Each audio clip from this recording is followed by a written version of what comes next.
Hello. Welcome to Courtney's Talks, and I am Courtney. Uh, the 2024 election is over, and we have a new president, Donald J. Trump. I really wasn't going to talk about it, but I said, why not? I've talked about different things in the past. Now, this is what I'm going to say. I know some people are not happy about that, but all of the graphs and maps I've looked at, seems like it's about 80% of the country voted for this man. Reason being why. He had plans.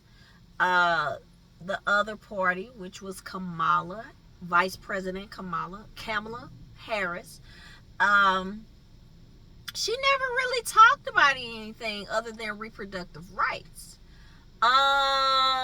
There's a lot of other things transpiring, which the economy, the border.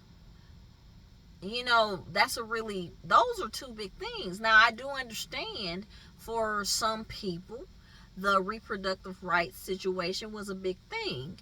I'm going to tell you right now, I am a female and I feel like I have reproductive rights. I do understand it was more about abortion. In my state of Missouri, on the ballot was that reproductive rights abortion topic because it was illegal here in Missouri. Uh, Probably one of the first states to make it that way, and now it's not. Yeah, that kind of saddened me. It did, because I am very much for reproductive rights. It's kind of throwing me off the wording of this because if it's just gonna be about abortion, say that. Saying the reproductive rights, in my opinion, says a little something else. It's like, yeah, I have a right to say who I want to encounter in that manner. I'm a married woman. I feel like all women do, and I do understand that some things are forced upon some women, and that's disgusting. Rape, incest is a disgusting thing, but distinctively, I know for a fact there are people walking around that come from those situations, from that are products of rape, products of incest, and it's a mind-blowingly disgusting situation for a woman to go through those things. But I remember it was a gentleman. I don't remember his name, but he's a pastor. He's a Caucasian gentleman, and he's the product of rape. And his mother had, married and everything, but he never knew that he was the product of that until he got a little older. And for some reason, he said that he looked at himself and looked at his dad and all that, like, I don't look like my other siblings. I forget how old he said he was when he wanted to know some things, like he was just talking to his mom or something, and he said that his mom and dad, uh the man he knew as his dad, sat him down and told him what happened. And he said, I was a young man and I was devastated. He said, but now, as an adult male, and that I gave my life to Christ, I am preaching his word. He said for a while, he said, I foolishly took that out on my mother. He said, I don't know why. He said, I guess, he said, I don't know. Maybe I feel like I had been lied to. He said, and I went to her and I apologized and I told her, I'm very sorry for what you went through, what that man put you through. And she said to him, he said that his mom had told him that, I soon as I knew I was pregnant with you, son, I just knew it wasn't your fault. He said, I just knew it wasn't this baby's fault. He said, and his mom was saved then when that happened to her. She had given her life to Christ. when that happened, and she didn't know the man. She had been robbed, and he did that to her. And she said, I just couldn't see myself doing this to this child. She said, on top of it, just was something that was never in my mind. And I'm going to tell you something. I don't really fault women that this has happened to at all. I don't. Never have. And I do understand the uncertainty, the fear, the even being disgusted. I really do. By you carrying this man's seed. But I just think about the cases I have heard where women have kept the baby. And I 100% respect that. And I even have to understand and respect the woman that can't deal with it. I still hope and pray for women that experience that, and it breaks my heart to think something that this happens. It does. I just hope and pray, you know, more women can deal with it, can stomach it, because it isn't the baby's fault. But the real solace and peace I have with that is that that baby's going back to be with the Lord. But you know, I was just thinking about the election, and I'm just like looking at things online to see how upset people are. And now that's one thing that keeps popping up, that Trump wanted to stop women's reproductive rights. And I was like, do you actually understand what transpired? That it it left the federal level, talking about Roe versus Wade, and it just, the Supreme Justices kicked it down to the states. Like I said, it was on our ballot in Missouri, and I think in 2 or 3 other states. And I do understand people feel like, oh, it should be federal because it should just be nationwide, that you should be able to do this. Well, uh, older Supreme Justices felt like it should be thrown down to the states even before Donald Trump stepped into office. Uh, I don't see the problem with that, that it be put into the states' hands, because, like I said, it was voted for here, and people, the no, the yeses outweighed the no's for Amendment 3 in Missouri. But yeah, other than that, like I said, I voted for Donald Trump for the economy and the border. Those were 2 issues for me, because I've been in sticker shock multiple times going to the grocery store, because I grocery shop for my family, and I know how much things were in 2000, and let's say 18, 17, and what they are now. Like yesterday, I went grocery shopping. I didn't go like my monthly grocery shopping yesterday. Yesterday was Saturday. I just went to buy a few things that we needed. And all in all, I spent like $109 for about 10 things that I know for a fact I've bought in the past. That would have been like $60, 60 something. And I'm like, come on, man.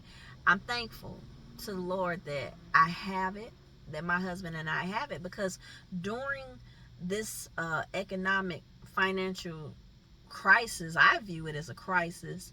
Like I've said that in the past as well. My husband and I fared very well, and hey, that's a blessing. But I truly know people that did not fare well, that were struggling.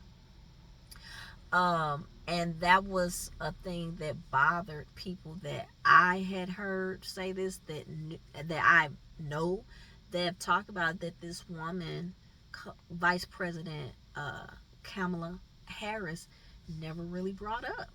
And when she did, it felt like she talked over those points. It was like you keep talking about reproductive rights, but you're not talking about other things that are concerning to Americans, like the economy and the border. Like every bill in my household went up except one. The only bill that didn't go up was my husband and I's cell phone bill. That's wild. Our internet even went up. Everything went up.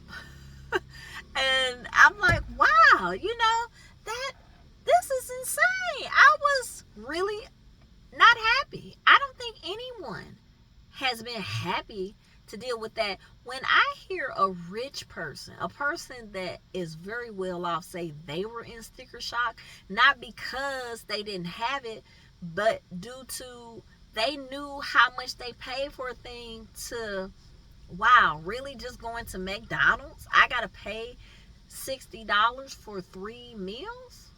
60 something bucks for 3 meals at McDonald's?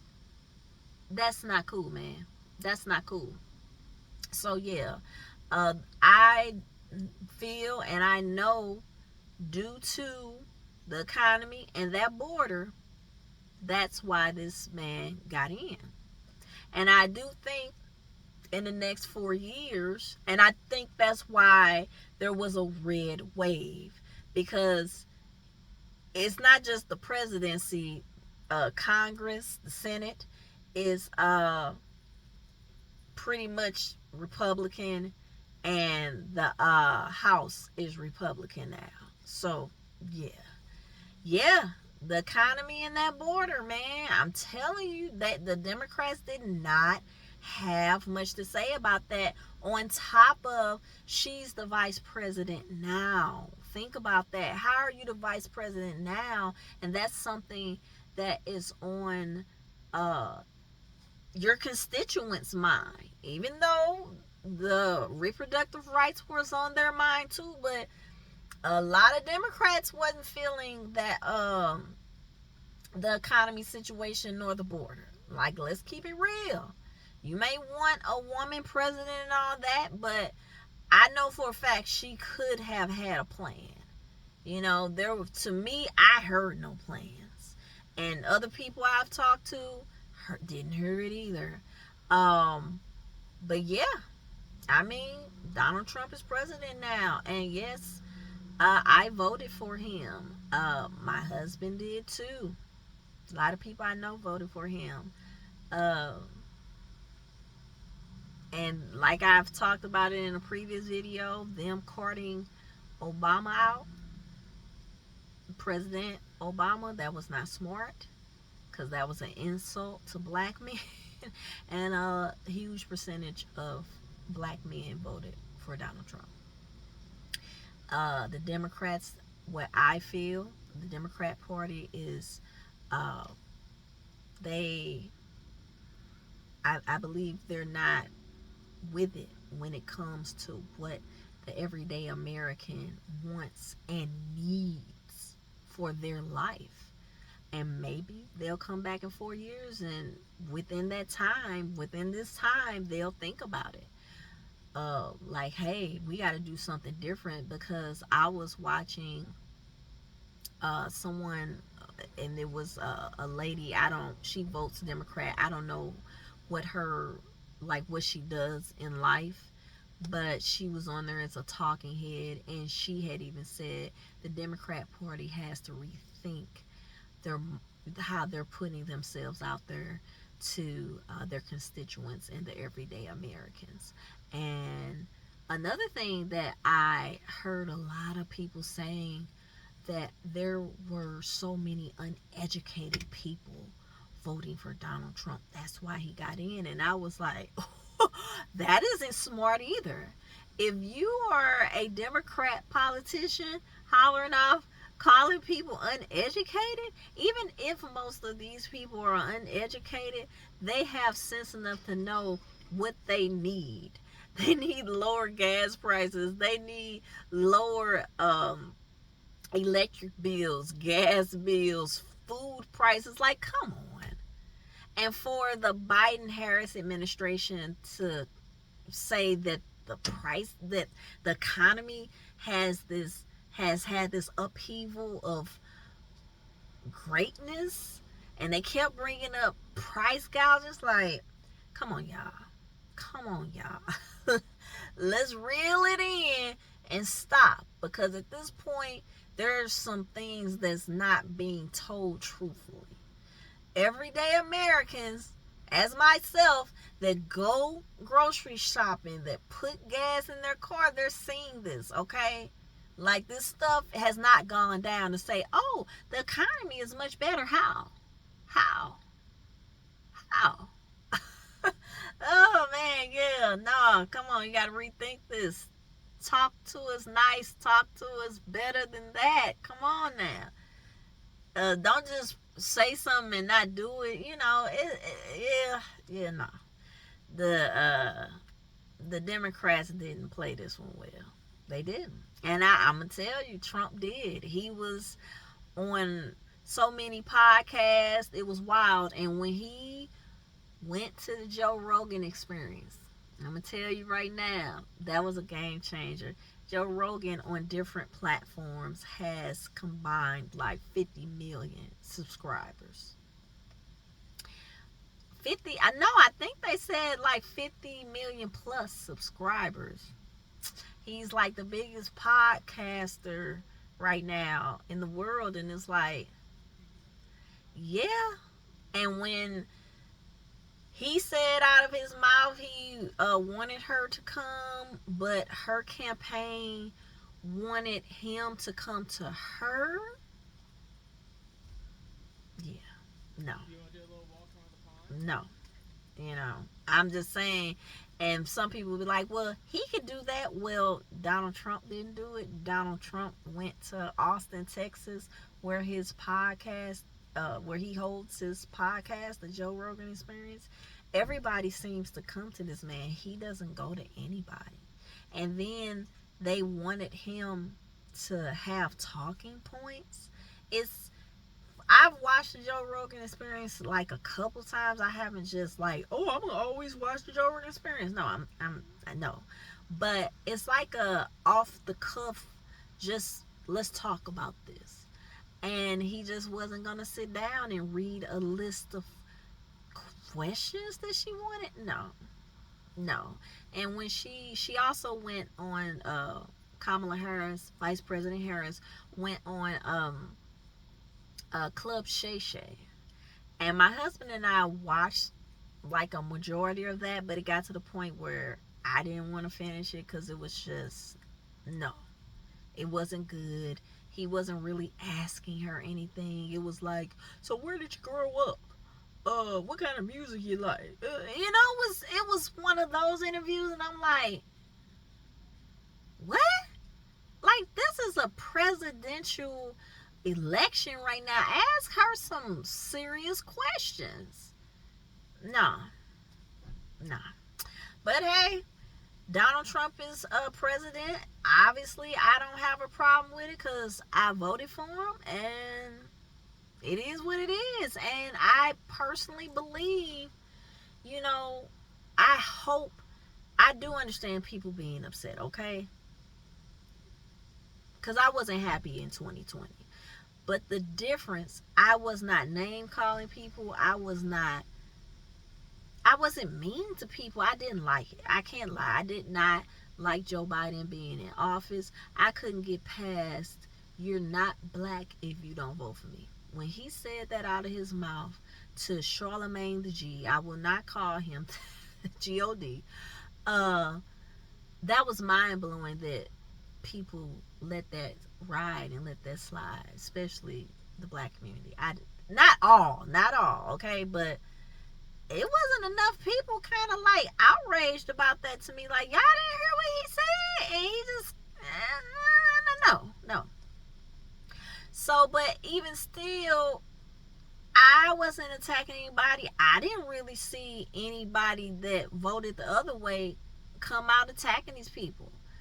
Not happy, I'm sure, I'm sure somebody probably acted a fool. I'm not saying that didn't happen. I'm saying I didn't hear about it or see it. And I'm just hoping and praying that it's more calm. This is what I believe. And for real, I truly believe these next few years are going to be pretty good. I really do. You know, let's say, and I hope and pray they are, and it's feeling like it almost is feeling light already. But anyway, I just want to say thank you for stopping in. Like, share, and subscribe. I hope you do. Catch you on the next one, and thank you.